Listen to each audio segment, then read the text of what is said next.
I want to bring in independent Vermont Senator Bernie Sanders, who chairs the Veterans Affairs Committee. Good morning, Senator.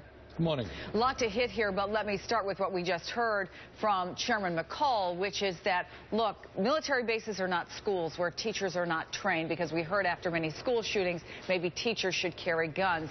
These are folks largely trained, and if they have a concealed weapons permit, maybe they should be able to carry it on base and defend themselves. What do you say?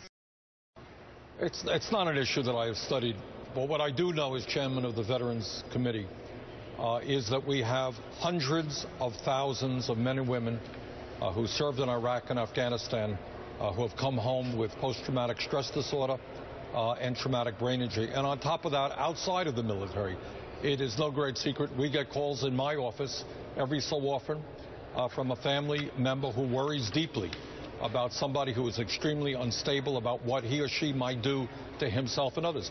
We have a major mental health problem in this country.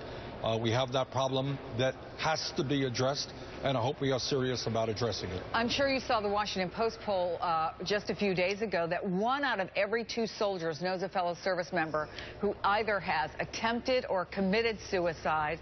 More than 1 million suffer from relationship problems, experience outbursts of anger. What's not being done, Senator, to address this problem? Well, what's not being done is to recognize the enormity of the problem. As I just indicated, we're talking about hundreds of thousands of men and women.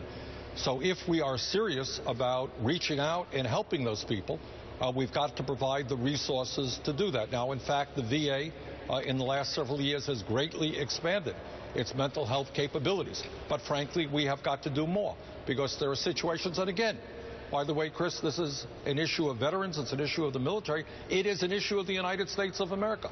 People who have never been in the military. And we have got to do a heck of a lot more than we are currently doing in terms of mental health. I will guarantee you that there are many, many people today who are in desperate need of mental health, people who have access to dangerous weapons, who cannot get into the door of a counselor or a psychologist. Well, let me address that problem specifically, and also how it might relate to the budget, because there's a debate going on about that right now. Let's look just at the 2015 White House budget proposal, which would provide $7 billion to the VA for mental health services. That's a $300 million increase, but USA Today analyzed data from Veterans Affairs, and here's what it found. It failed to schedule 1/3 of psychiatric appointments within 2 weeks.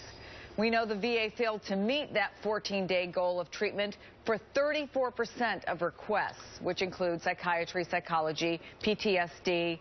That's only 2% better than it was 2 years ago. So let me ask you about the money issue. Is this increase enough? No, it is not. Okay. No, it is not. Pure and simple. But that raises the broad issue of the budget of the United States of America and how we get the funding that we need, not only to deal with mental health, how you deal with unemployment. If you think that as a nation, the fact that we have millions of people who are long-term unemployed does not have an impact on mental health, you would be mistaken. Are we going to address the real needs facing this country? And that takes you to the very simple political issue, is that we have a budget over there in the Republican House that wants to cut, rather than address the needs that we face in this country, because they don't want to ask the wealthy or large corporations to pay a nickel more in taxes.